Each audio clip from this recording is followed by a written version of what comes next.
ఒసేయను, ఏంటి ఈ వర్షం అస్సలు ఆగట్లేదు? నిన్న నైట్ నుండి పడుతూనే ఉంది. అవునరా, ఈ రోజు మా ఫ్రెండ్స్ తో బయటకు వెళ్లే పని ఉంది. ఇంక ఇంట్లోనే ఉండాలి. సర్లే, ఆ టీవీ అయినా పెట్టు.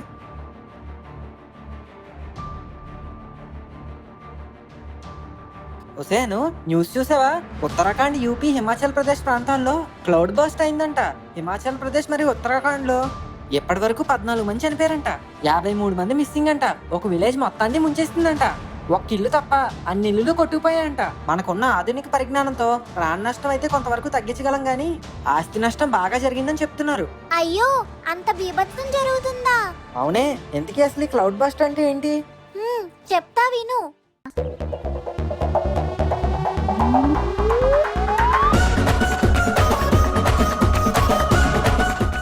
క్లౌడ్ బస్ట్ ని తెలుగులో మేఘ విస్ఫోటన అని పిలుస్తారు. విస్ఫోటనమా? విస్ఫోటనం అంటే పేలడం అని అర్థం. మేఘాలు పేలడం ఏంటి? కొంచెం వివరంగా చెప్పు. చాలా తక్కువ టైంలో అయినంత మోతాదులో భారీ వర్షం కురవడాన్ని క్లౌడ్ బర్స్ట్ అని అంటారు. ఇవైతే మెయిన్ గా 10 కిలోమీటర్ల నుండి 15 కిలోమీటర్ల రేడియస్ లో ఉన్న ప్రాంతాల్లో ఒకేసారి 10 సెంటీమీటర్ల వర్షపాతంతో కురుస్తుంది.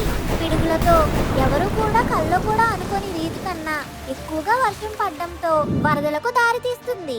అలాగే ఒక 2 గంటల్లో 5 సెంటీమీటర్ల వర్షపాతం మెజర్ అయితే దాన్ని మనం మినీ క్లౌడ్ బస్ట్ గా పిలుస్తాం. 2013లో ఉత్తరాఖండ్ లో క్లౌడ్ బస్ట్ సంభవించింది. జూలై 2015లో కూడా కాశ్మీర్ వ్యాలీలో క్లౌడ్ బస్ట్ జరిగింది. ఓహో, ఇవి ఎక్కడ వస్తాయి? అంటే ఇప్పుడు ఏ టైప్ లో రావడానికి ఛాన్సెస్ ఎక్కువ ఉంటాయి? క్లౌడ్ బస్ట్ అనేది చాలా తక్కువ పరిధిలో వస్తుంది కాబట్టి ఎగ్జాక్ట్ గా మనం చెప్పలేము. వాతావరణ శాఖ వారి ప్రకారం ఇవి ఎక్కువగా ఎత్తైన ప్లేసెస్ లో జరుగుతాయి. మెయిన్ గా అయితే వర్షాకాలంలో హిమాచల్ ప్రదేశ్, జమ్మూ కాశ్మీర్, ఉత్తరాఖండ్ లాంటి ప్లేసెస్ లో సంభవిస్తాయి. ఇవి చూడడానికి అచ్చం ఆకాశం నేల మీదకి పడుతున్నట్టుగాను, ఇంకా మేఘాలు భూమిపైకి జాలువారుతున్నట్టుగా కనిపిస్తాయి. అందుకే హిల్ ప్లేసెస్ లో ఎక్కువగా క్లౌడ్ బస్ట్ జరుగుతాయి. ఓహో అలాగా, అసలు ఇవి ఎలా ఏర్పడతాయి అంటావు? మనకి ఎప్పుడైతే ఋతుపవనాలు ఎంటర్ అవుతాయో అదే టైంలో అరేబియన్ సీ నుండి మాయిశ్చరైజ్ విండ్స్ వస్తాయి. తేమతో కూడిన మేఘాలన్నమాట. ఇవి పర్వత ప్రాంతాల్లో ప్రయాణించే టైంలో టెంపరేచర్ కూల్ గా ఉంటుంది, కానీ భూమికి దగ్గరగా ఉండడంతో వేడితనం కూడా ఈ తేమగాలికి యాడ్ అయ్యి ఇవే మేఘాలుగా ఫామ్ అవుతాయి. ఇంకా ఈ క్లౌడ్స్ అనేవి టవరింగ్ క్లౌడ్స్ గా ఫామ్ అవుతాయి. ఏంటి టవలా? అది టవలో దుప్పటో కాదురా. టవర్ అంటే పొడుగ్గా ఒక టవర్ లాగా 33,000 ఫీట్ పొడవుగా భూమిని తాకుతూ రీచ్ అవుతాయి. ఇలా పొడవుగా మారే క్రమంలో ఇవి వాటర్ వేపర్ ని బాగా అబ్జర్వ్ చేసుకుంటాయి. ఇంకా వేడికి ఇవి అన్స్టేబుల్ గా మారతాయి. ఈ క్రమంలో ఈ వాటర్ డ్రాప్లెట్స్ కూడా ఒకదానికి ఒకటి కొలైడ్ అయ్యి కంబైన్ అయిపోతాయి. ఇవన్నీ కలిసి ఒక భారీ డ్రాప్లెట్ గా ఫామ్ అవుతుంది. తరువాత ఆ డ్రాప్లెట్ ఇంకా హెవీ అయ్యే కొద్దీ మన భూమి పైన రెయిన్ లా పడుతుంది. ఈ క్లౌడ్ కూడా ఒకేసారి అన్ని డ్రాప్లెట్స్ ని క్యారీ చేయలేక ఉన్నట్టుండి బర్స్ట్ అయిపోతుంది. అప్పుడు ఊహించిన విధంగా రెయిన్ పడుతుంది. ఒక మినీ సునామీ కింద దీన్ని చెప్పుకోవచ్చు. వింటుంటేనే చాలా భయంకరంగా ఉందే. మరి దీని సైడ్ ఎఫెక్ట్స్ ఏంటంటావు? ఎందుకు లేవురా, బోల్డ్ ఉన్నాయి. నువ్వు ఇందాక న్యూస్ లో చదివినట్టు ఆస్తి నష్టం అయితే చాలానే జరుగుతుంది. ప్రాణ నష్టం కూడా బాగా జరుగుతుంది. రోడ్స్, హైవేస్ మొత్తం కంప్లీట్ గా డ్యామేజ్ అవుతాయి. చాలా మంది కూడా మిస్ అయిపోతారు. అంతేకాకుండా ఆ ప్లేస్ లో ఫ్యూచర్ లో కూడా ఇంకా ప్రమాదాలు జరుగుతూనే ఉంటాయని చెప్పవచ్చు. వర్షం పడేది 5 నిమిషాలే అయినా ఒక గ్రామాన్ని మొత్తం ముంచేయగలదు. అంతేకాదు దీని తర్వాత ఎన్నో రకాల వ్యాధులు సంభవిస్తాయి. వాటర్ బోర్న్ డిసీజెస్ కేసెస్ అయితే అధిక సంఖ్యలో నమోదవుతాయి. ఒక్కసారిగా ఇండైరెక్ట్ గా లైఫ్ సైకిల్ మొత్తాన్ని దెబ్బతీస్తుంది. దీని వలన నేచర్ లో ఇంబ్యాలెన్సెస్ జరుగుతాయి. ఎంతో మంది అనాథులుగా మిగిలిపోతారు. అయ్యో పాపం, వాళ్ళ పరిస్థితి తలుచుకుంటేనే చాలా భయంకరంగా ఉంది. ప్రెజెంట్ సిచ్యువేషన్ లో అయితే చాలా ఘోరంగానే ఉంది. హిమాచల్ ప్రదేశ్ లో కుల్లు, మండి ఇంకా షిమ్లాలో అయితే 53 ఇండివిజువల్ మిస్సింగ్ రిపోర్ట్స్ ఉన్నాయి. వాళ్ళు ప్రాణాలతో ఉన్నారో లేదో కూడా సరిగ్గా తెలియట్లేదు. షిమ్లాలోని సమేజ్ఘట్ హైడ్రో ఎలక్ట్రానిక్ పవర్ ప్రాజెక్ట్ దగ్గర కూడా క్లౌడ్ బస్ట్ జరిగింది. అక్కడ దాదాపు 20 మిస్సెస్ కేసెస్ నమోదయ్యాయి.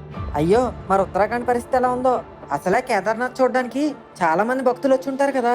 ఇప్పటి వరకు ఉత్తరాఖండ్ లో అయితే 17 డెత్ కేసెస్ వచ్చాయి. నువ్వు అన్నట్టుగా కేదార్నాథ్ దర్శనం కోసం వచ్చే భక్తులు చాలా సఫర్ అయ్యారు. 9,000కు పైగా భక్తుల్ని రెస్క్యూ టీం కాపాడింది. కాకపోతే కేదార్నాథ్ కి వచ్చే రూట్ మాత్రం బాగా డ్యామేజ్ అయింది. అక్కడున్న మందాకిని రివర్ కూడా బాగా నిండి పొర్లిపోయింది.